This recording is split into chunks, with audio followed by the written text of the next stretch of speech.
The room went quiet before the video even started. That was the part one remembered most. Not the screen. Not the board members. Not the way my name sat at the top of the emergency meeting agenda like a warning label. The silence.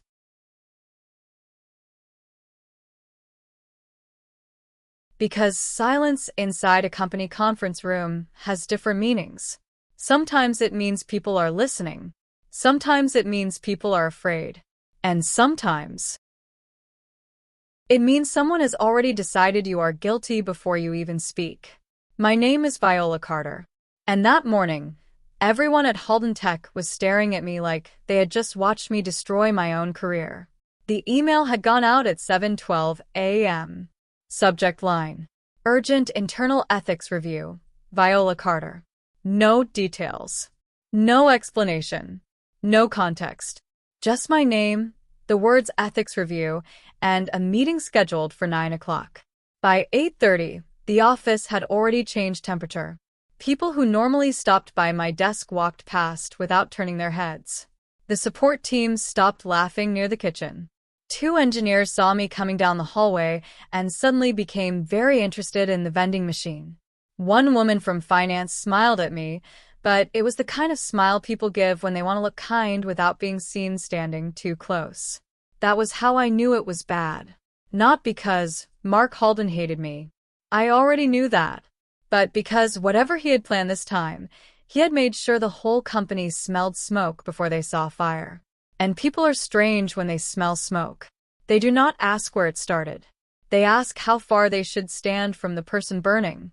At 8:56, I walked into the executive conference room. The lights were too bright. The table had been cleared except for folders, water bottles, and 1 black remote sitting beside Mark's hand. The board chair, Evelyn Price, sat at the far end of the table. Daniel Ortiz sat beside her, arms folded, face unreadable. Legal counsel had a folder open in front of her, with a yellow tab sticking out near the top. Miranda Cole sat near the wall, looking tense, her hands locked together in her lap. The head of IT was there too. That surprised me. He did not look at me when I entered. And Mark Halden stood by the screen. He looked calm. Too calm. That polished calm executives use when they have already rehearsed the damage. He had on a charcoal suit, a white shirt, no tie. Casual authority. The kind of outfit a man chooses when he wants the room to believe he is not performing power, even while he is standing directly beside the projector like a prosecutor. He did not greet me. He only looked at the empty chair across from him and said, "Sit down, Viola." I did. Nobody offered coffee.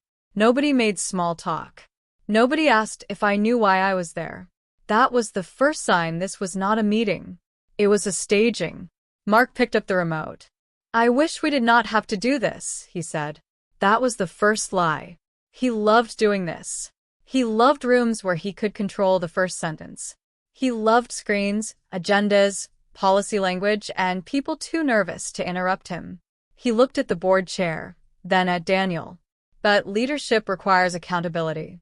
Then he turned toward me, even when it involves someone we once trusted. Once trusted.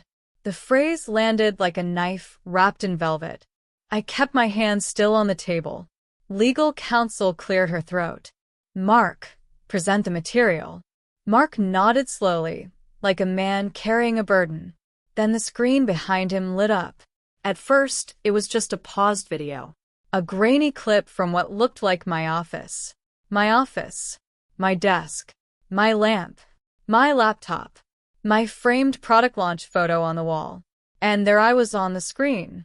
Or something that looked like me. The woman in the video sat at my desk late at night, speaking into a camera. Her face was mine. Her voice was mine. Her mouth moved like mine. Her shoulders had the same posture I had when I was tired. Even the small scar, near my left eyebrow, was there. For 1 second, I understood why the room was looking at me like that. Because the lie had been dressed in my skin. Mark pressed play. The fake Viola looked into the camera and spoke. I buried the compliance report before the launch. Mark was too distracted to notice. Daniel trusted me too much. By the time they realize the numbers were adjusted, the product will already be live. The room froze. Miranda covered her mouth. Daniel's eyes narrowed. The board chair leaned forward, not shocked exactly, but alert. Legal counsel wrote something down. The head of IT finally looked at me. Mark paused the video at the worst possible frame. My face on the screen. My mouth half open. My eyes cold. A confession I had never made. He let the silence sit. Then he turned to me. Viola Carter, he said quietly, that video will ruin you. He waited for fear. I gave him nothing. So he added, unless you want to make this easier for everyone. There it was. The offer hidden inside the threat. Resign quietly. Give up the director role. Let Mark frame the ending. Let him say the company handled it internally. Let him say I stepped aside for the good of the product. Let him say whatever version made him look merciful. I looked at the screen again. The woman in the video looked like me. Enough to fool someone who wanted to believe it. Enough to scare someone who did not understand technology. Enough to start a fire before the truth could get dressed. But Mark had made one mistake. He thought I had walked into that room alone. I turned my head slightly toward the glass wall. Behind it, near the assistant's desk, stood a man in a gray coat, holding a laptop bag. Most people in the room had not noticed him. Mark definitely had not. His name was Dr. Elias Venn, digital forensics specialist, deepfake detection consultant, former authentication researcher for a media verification lab. And Daniel had brought him in before the meeting started. I looked back at Mark. Play it again, I said. His smile flickered. What? Play it again. Legal counsel looked at me carefully. Viola, you understand the seriousness of what is being shown here? Yes, I said. That is why everyone should see it twice. Daniel leaned back in his chair. For the first time that morning, the corner of his mouth almost moved. Mark did not like that, but he pressed play. The fake Viola spoke again. I buried the compliance report before the launch. This time, I did not watch the face. I watched the room. The board chair looked at the mouth. Legal looked at the timestamp. Miranda looked at me like she wanted me to deny it. Daniel watched Mark. And Mark watched everyone. That told me everything. He was not looking for the truth. He was looking for impact. He was studying the damage. When the clip ended, Mark turned the screen off. I believe this is sufficient grounds to suspend Viola, pending investigation. I looked at the board chair. Before you vote on that, I said, you may want to hear from the expert Daniel invited. Mark's face changed. Not much. Just enough. A small tightening around the eyes. A half-second pause before he remembered how to breathe normally. Expert, he said. Daniel finally spoke. Yes. Given the nature of the evidence, I asked Dr. Venn to join us. The door opened. Dr. Elias Venn entered without drama. That was what made it beautiful. No big entrance. No speech. No raised voice. Just a quiet man with a laptop bag walking into a room where Eli had expected to be alone. Mark's jaw flexed. This is highly irregular, he said. Daniel looked at him. So, is a video confession appearing the morning after the board requested your expense records? That landed hard. The board chair turned to Mark. Let him review it. Mark forced a small laugh. Of course. I have nothing to hide.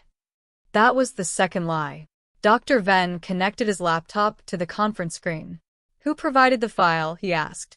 Mark lifted his chin. It was sent to my office anonymously. Original file? A copy. Dr. Venn looked at him. Interesting. One word. But the room heard the blade inside it. He opened the video file. Then he opened a second program. Waveforms appeared. Frame analysis. Metadata fields. Compression markers. Face mesh tracking. To most people in the room, it probably looked like technical noise. To Mark, it looked like a locked door opening from the wrong side. Dr. Venn spoke calmly. This clip has multiple signs of synthetic manipulation. Mark stepped forward. That is premature. Dr. Venn did not look at him. First, the blink pattern is inconsistent with the lighting conditions. Second, the jaw movement drifts from the audio after the 9th second. Third, the reflection in the office photo frame does not match the head angle. He zoomed in. There it was. In the glass of the framed launch photo behind the fake Viola, the reflection showed a face shape that did not align with the woman speaking. Miranda whispered, "Oh my God." Dr. Venn continued, "The voice has also been cloned. There are artifacts in the breath pattern. The consonants are too clean. Human speech has small imperfections. This one has been smoothed." Mark's calm started cracking. "Are you saying this is definitely fake?" "I am saying," Dr. Venn replied, "that this file is not authentic." The room shifted. That first shift is always quiet. Nobody jumps up. Nobody claps. Nobody apologizes. They simply stop looking at you like a suspect and start looking at the person who accused you. Mark felt it. So, he changed tactics. "That does not explain why the video exists," he said. "Someone made it from Viola's likeness. That still raises serious concerns." I nodded once. "Yes," I said. "It does." Then I opened my own laptop. Mark stared at it. For the first time since I walked in, he looked genuinely uncertain. I connected to the screen. A folder appeared. Not one file. A timeline. 3 nights earlier. 11:48 p.m. 11:52 p.m. 12:06 a.m. 12:31 a.m. The room leaned toward the screen. Not physically, but in attention. That is another thing I learned about rooms. When people think they are watching guilt, they sit back. When they realize they may be watching proof, they lean forward. 3 nights ago, I said, someone accessed my old voiceover samples from the product training archive. Legal counsel leaned forward. I clicked the first document. Access log. User, executive admin credential. Time, 11:48 p.m. Folder, product training, voice samples v. Carter. Mark went still. I clicked again. Same night. Someone downloaded internal office reference photos from the media drive. Another log. User, executive admin credential. Time, 11:52 p.m. Folder, internal media, leadership offices, product wing. I clicked again. Then someone accessed raw video from the launch rehearsal folder. Another log. User, executive admin credential. Time, 12:06 a.m. Folder, launch rehearsal archive. The room was not silent anymore. It was reading. That was different. Silence can be fear. Reading is judgment beginning to form. Mark pointed at the screen. Executive admin credentials are shared across multiple workflows. Yes, I said. That is why I asked IT to pull device fingerprints. The next slide opened. Device ID. IP location. Login path. Authentication record. Mark's office workstation. Not the general executive suite. Not a shared laptop. His workstation. Daniel exhaled softly. Miranda looked down. The board chair's expression hardened. Mark laughed once. A dry, ugly sound. This is absurd. Viola has access to technical records. She could have built this entire chain. That was the third lie. And this one was desperate. I looked at Dr. Venn. He nodded. So I opened the next file. Dr. Venn reviewed the fake video before this meeting. I said. Mark turned toward Daniel. You gave him confidential material? Daniel answered before I could. I gave him the file you sent to the board at 6:41 this morning. That sentence mattered. Because now the timeline was no longer mine. It was Mark's. Dr. Venn opened a second panel. The export signature on this video matches a consumer synthetic media tool, he said. The file was rendered at 2:13 a.m. last night. Legal counsel looked up sharply. Can you identify the account? Dr. Venn paused. Not directly from the video alone. Mark almost relaxed. Almost. Then Dr. Venn added, but the render ID corresponds to a project name embedded in the temporary data. He zoomed in. Project name. VC Final Confession Clean. Nobody spoke. Then Daniel said, very quietly, clean? That word destroyed the room. Because innocent people do not name files like that. Clean meant there had been drafts. Clean meant editing. Clean meant construction. Mark's hand moved toward his phone. The board chair noticed. Mark, she said, leave the phone on the table. He froze. For the first time all morning, he obeyed. Legal counsel turned to the head of IT. Can we preserve Mr. Halden's workstation immediately? The IT manager nodded. Yes. Mark's voice sharpened. You cannot seize my device without process. The board chair looked at him. This is process. And just like that, the room no longer belonged to him. But Mark was not finished. Men like Mark never stop when the lie fails. They simply look for a new door. He straightened his jacket. Fine, he said. Review everything. But Viola still had motive to create confusion around leadership after the board questioned her methods last quarter. I almost smiled, because now he had moved from evidence to character. When facts betray people like Mark, they always attack personality. She has been emotional, he continued. Combative. Obsessive about recognition. This could easily be an attempt to frame me. Miranda's head snapped up. Stop. Everyone turned. She had been quiet until then. But her voice was shaking now, not from fear. From anger. You used me once, she said. You are not using me again. Mark stared at her. Miranda, be careful. No, she said. You, be careful. Then she opened a folder in front of her. I received a message yesterday from Mark's assistant, she said. She asked me to confirm whether Viola had ever recorded voiceover training content alone in her office. Legal counsel held out her hand. Miranda passed the printout down the table. The message was short. Too short. That made it worse. Need confirmation. Does Viola have solo office voice samples in training archive? Mark wants usable reference material. Usable reference material. The board chair read it twice. Then she looked at Mark. He had no answer. For once, not even a fake one. Daniel stood slowly. This started as an ethics review of Viola, he said. It is now an attempted fabrication of evidence against a sitting director. Legal counsel nodded. We need to suspend Mark's access immediately. Mark's face changed. Not pale. Empty. Like a man watching the floor disappear beneath him and still trying to negotiate with gravity. You are making a mistake, he said. The board chair replied. No, Mark. We are correcting one. Security arrived 6 minutes later. That was the longest 6 minutes of Mark Halden's career. Nobody touched him. Nobody shouted. Nobody performed. His badge was deactivated while he was still standing in the room. His laptop was collected.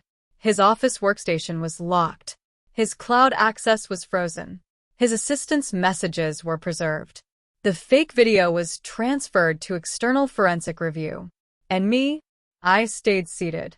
Because sometimes the most powerful thing you can do while someone collapses is not move at all. Mark looked at me one last time before leaving. There was no executive smile now. No polished calm. Just hatred. Real hatred. The kind that only appears when someone realizes you survived the trap they built for you. You think this is over? He said. I looked at him. No, I said. I think this is finally documented. He left with security beside him.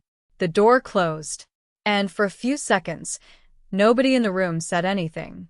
Then Miranda started crying. Quietly. Not dramatically. Just enough to show the pressure had finally broken somewhere. I'm sorry, she said. I believed her. But I did not comfort her immediately. Not because I was cruel. Because I had learned something from Mark. When a lie enters the room first, emotion is not enough to beat it. You need records. You need timing. You need proof, so clean even fear has to step aside. The meeting should have ended there. It did not. That was the thing about corporate battles. The first truth only opens the door. The second truth shows what was buried behind it. Legal counsel asked everyone to remain seated. The board chair looked toward IT. I want full access preservation on executive admin credentials for the past 7 days. The IT manager nodded, already typing. Daniel turned to me. Viola, did you know anyone was accessing your archived training files? No, I said. Did you authorize any use of your voice or office image for synthetic media? No. Did you record any confession regarding compliance reports? I looked at him. Daniel, if I had buried a compliance report, I would not confess it to a camera in my own office like a villain in a bad movie. For the first time that morning, someone almost laughed. Not because it was funny, because the room needed air. Legal counsel tapped her pen against the folder. The fake video mentions adjusted numbers. What numbers? That was the question Mark had wanted them to ask. Not because the video was real, because the phrase itself was bait. Adjusted numbers. Compliance report. Launch. Investor confidence. Those words were chosen carefully. They were designed to make people feel like there was a scandal even after the fake video collapsed. A lie does not need to survive completely to damage you. Sometimes it only needs to leave a stain. I opened another folder. I thought you might ask that. Mark was gone, but his shadow was still in the room. I pulled up the compliance archive. 3 reports appeared. Initial review, revised review, final sign-off. All 3 compliance reports are in the official archive, I said. The issue Mark is referring to is not hidden. It was resolved 6 weeks before launch. Legal counsel scanned the screen. What was adjusted? Not numbers, I said. Risk categories. The first report misclassified 2 user permission cases as system vulnerabilities. They were not system vulnerabilities. They were onboarding configuration issues. The head of IT nodded. That's correct. The board chair looked at him. You knew about this? Yes, he said. It was reviewed with compliance and product security.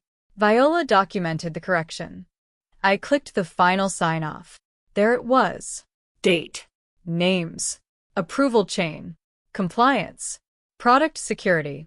Legal. My name was not hidden. Mark's name was on the distribution list too. Daniel leaned back. So Mark knew the compliance issue had been resolved. Yes, I said. Legal counsel's face hardened. That means the fake confession did not invent a random scandal. It referenced a real but resolved issue to make the lie feel credible. Dr. Venn nodded. That is common in high-quality synthetic deception. Use real context. Insert false guilt. The audience recognizes enough to doubt less. The board chair closed her eyes for 1 second. When she opened them, the room felt colder. Because now everyone understood. This had not been a clumsy fake. It had been engineered, not just to imitate my face, to imitate the truth around me. That was when Daniel's phone buzzed. He looked down. Then his expression changed. Not surprise. Confirmation. He turned the phone toward the board chair. What is it? I asked. Daniel did not answer immediately. The board chair read the message, then passed the phone to legal. Legal read it and looked at me. Mark's assistant just requested deletion of a folder from executive temp storage. The head of IT stood up. Which folder? Legal read the name. Media drafts. The room shifted again. Not toward me. Away from Mark. Even though he was no longer there. Because sometimes a person leaves the room and their guilt keeps speaking. IT moved fast. The manager called his team from the corner of the conference room. Freeze executive temp storage. Preserve all deleted file requests. Do not process anything from Halden accounts. Mirror the folder now. Nobody interrupted him. Nobody asked if it was necessary. Everyone understood. A few minutes later, he turned his laptop toward the screen. The folder had been preserved. Media drafts. Inside were subfolders.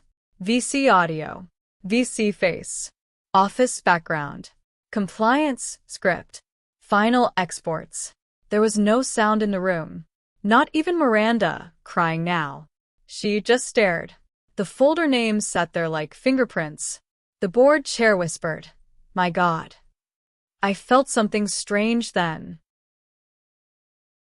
Not victory. Not relief. A kind of cold anger. Because seeing the folder made it real in a different way. Before that, I had been defending myself from a fake. Now I was looking at the workshop where the fake version of me had been built. My voice had been cut into pieces. My face had been mapped. My office had been reconstructed. My reputation had been assembled like a weapon. And someone had sat there, probably tired, probably drinking coffee, probably adjusting settings, trying to make a lie sound more like me. Dr. Venn studied the folder structure. "This is not a one-person accidental file collection," he said. "This is a production pipeline." Production pipeline. That phrase hit me harder than I expected, because that was my world. Products, pipelines, systems, workflows. Mark had taken the language of building and used it to manufacture my destruction. Legal counsel asked IT to open the compliance script folder. Inside were 3 text files. Draft 1. Draft 2. Final. The board chair looked like she did not want to open them, but knew she had to. The final script appeared. It was the confession. Not exactly the version in the video. Worse. There were notes in the margins. Make her sound tired. Mention Daniel by name. Keep Mark as too distracted, not involved. Add guilt, but not too much. End before details. Nobody spoke. Then Miranda covered her mouth again. "Oh my God," she said. "They wrote her." That was the sentence that nearly broke me. They wrote her. Not it. Her. They had written a fake version of me and tried to make the real one answer for it. Daniel's face went hard. "I want to know who helped." The board chair nodded. "So do I." That was when the assistant's name came up. Clara Myers, Mark's executive assistant. She had been with him for 6 years. Quiet, efficient, always invisible in the way powerful men often prefer their assistants to be. By noon, Clara was brought into a separate interview room. I was not supposed to be there, but Daniel asked me to stay nearby. Not inside. Nearby. The glass wall was frosted, but I could see shapes. Clara sat with her shoulders rounded inward. Legal sat across from her. The board chair stood near the window. At first, Clara denied everything. Then IT showed her the deletion request. Then they showed her the media drafts folder. Then they showed her the message Miranda had printed. By the time they showed her the project name, VC Final Confession Clean, her hands were shaking. 20 minutes later, Daniel stepped out. She says Mark told her it was for internal risk simulation. I stared at him. Risk simulation? Daniel nodded. He said the board needed to understand how damaging Viola could be if she turned hostile. I almost laughed. That was Mark. Even when caught making a fake confession, he tried to make the fake confession sound like preparation. Daniel continued. Clara claims she gathered source material, but did not create the final video. Who did? Daniel's eyes moved toward the closed door. She says Mark hired an outside consultant. The story opened again. And this time, it went beyond the office. By 1:30, legal had found the invoice. It was buried under a vendor category called Executive Communications Support. The amount was not huge. That was probably intentional. Small enough to avoid attention. Large enough to pay someone desperate or reckless. The vendor name was clean. Too clean. Blue Lantern Media Strategy. No website on the invoice. No proper company profile. Just a business registration, a payment address, and one contact name. Nolan Reese. Dr. Venn recognized the name. Not instantly. But after looking at it for a few seconds, he said, I've seen that name before. Everyone turned. He has worked in synthetic content reputation attacks, Dr. Venn said. Not officially, of course. But his name has appeared in investigations. Legal counsel leaned forward. What kind of investigations? Political smear clips. Fake executive audio. Disinformation campaigns during acquisition disputes. Acquisition disputes. Daniel's eyes sharpened. Say that again. Dr. Venn looked at him. During acquisition disputes. That was the moment the story changed shape. Again. Because this was no longer only about Mark wanting me gone. It was no longer only about a fake video. It was connected to money.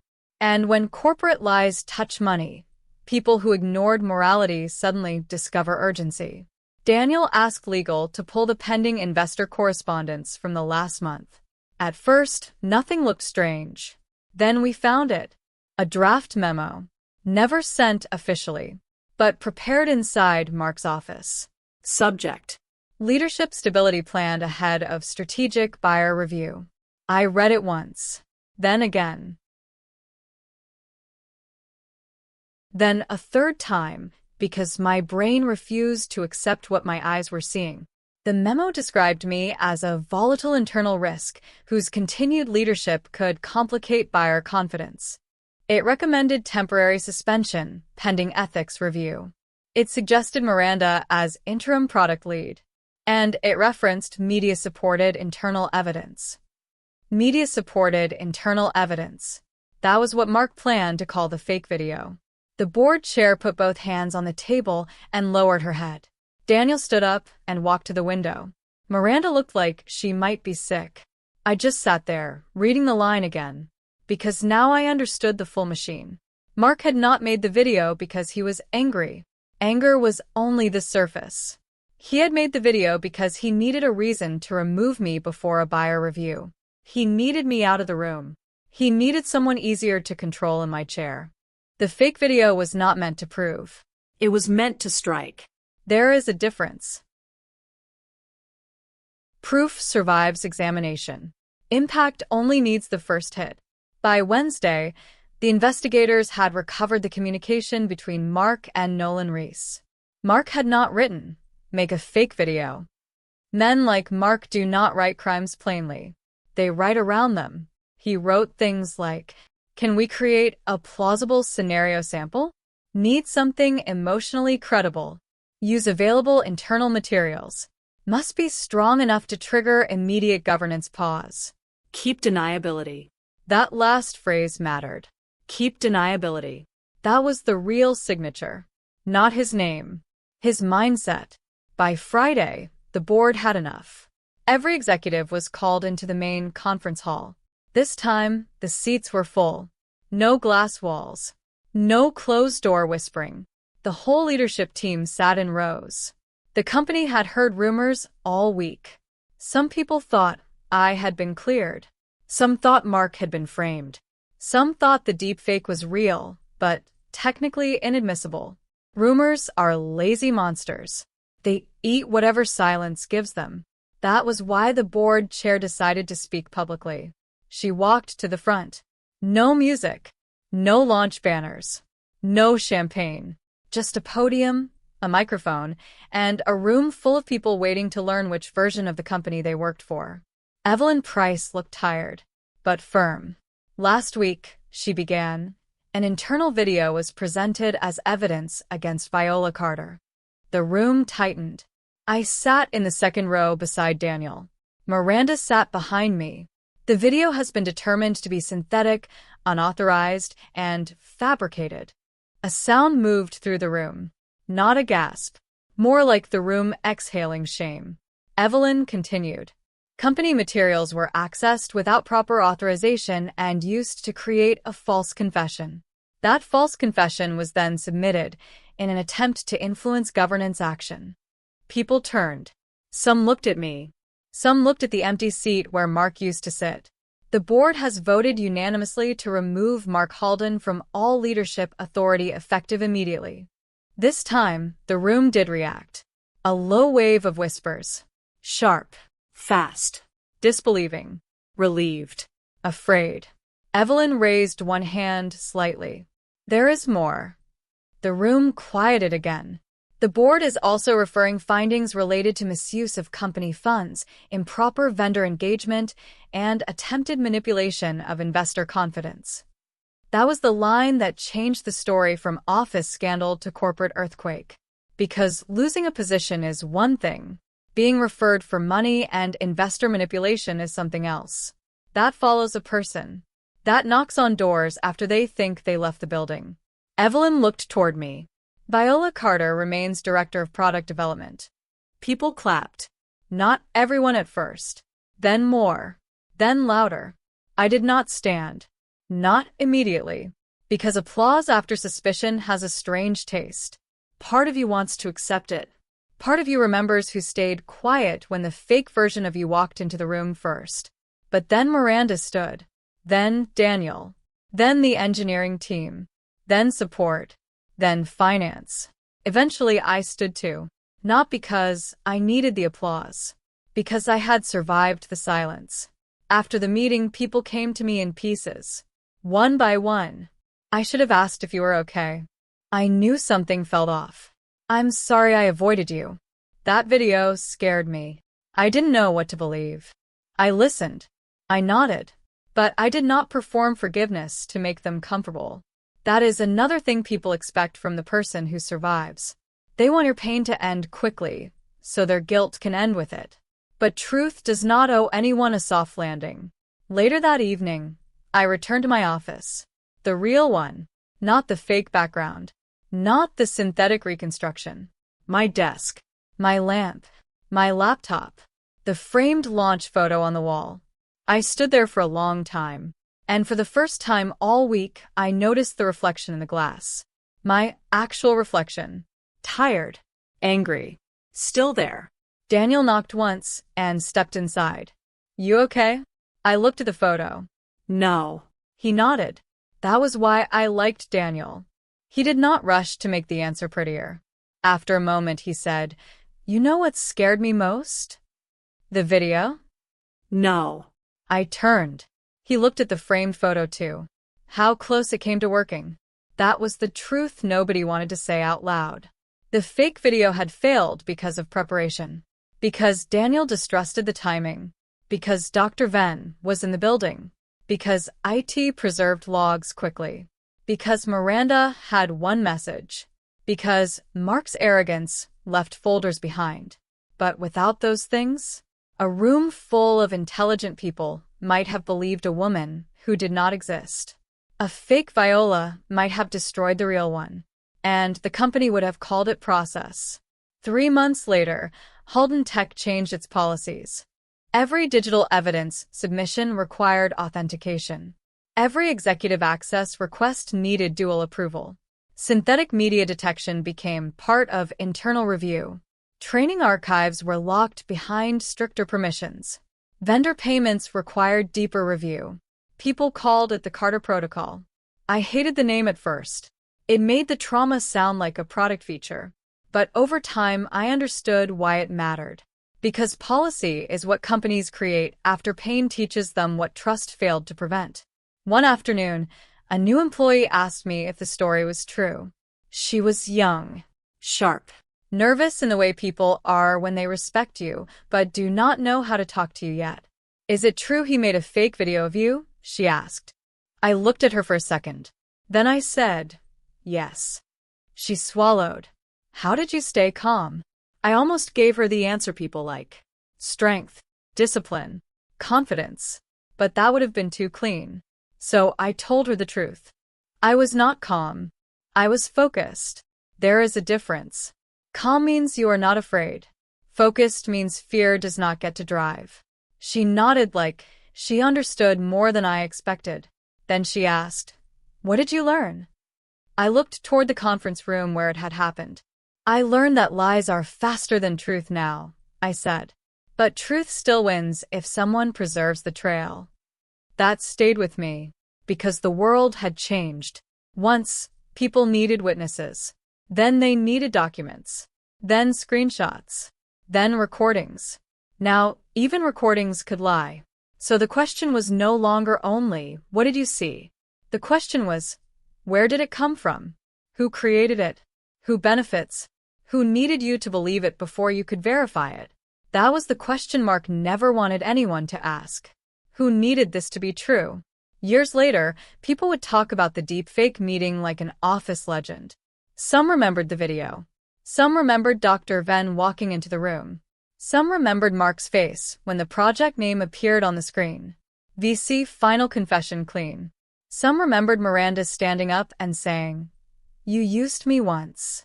You are not using me again." A few remembered the policy changes. A few remembered the board announcement. But I remembered the first silence. The silence before anyone knew what was real. That was the part that mattered. Because lies do not always arrive looking ugly. Sometimes they arrive polished, time-stamped, rendered in high definition, delivered by someone powerful enough to make doubt feel dangerous. Mark thought the video would ruin me.